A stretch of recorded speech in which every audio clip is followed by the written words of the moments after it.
Even if I don't get selected, just shooting this video has been so fun.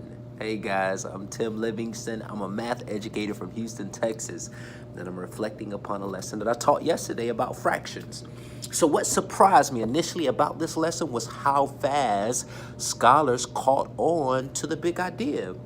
The mathematical task that I had them engage in was constructing a whole using a 16-unit geoboard. We had previously talked about halves and fourths and hinted and touched into eighths, but we haven't worked with them in depth. But the big idea, the thing that I wanted them to take away was that there was a relationship between halves and fourths and eighths, namely that as the number of total pieces double, the size of those pieces are cut in half.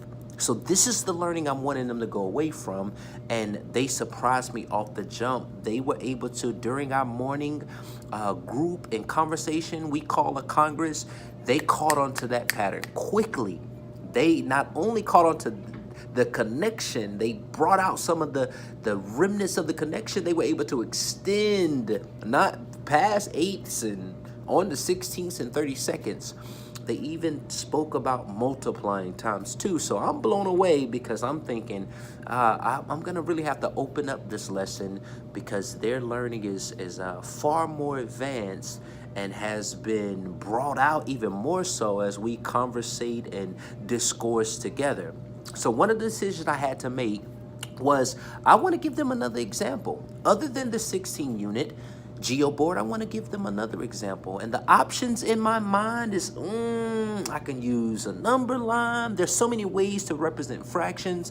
But what I decided to do is to stick to the area model because that's all that they have been exposed to.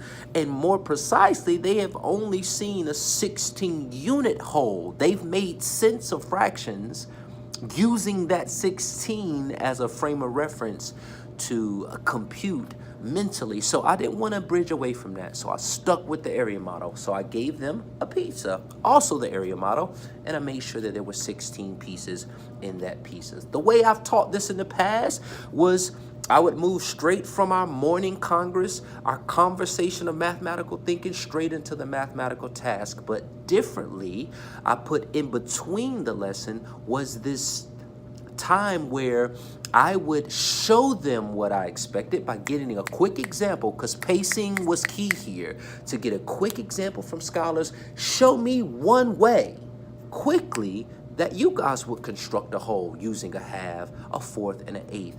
During this modeling time, I'm able to pull out that precise mathematical language, and I was able to get a deeper understanding of where my kids were mathematically, specifically with fractions.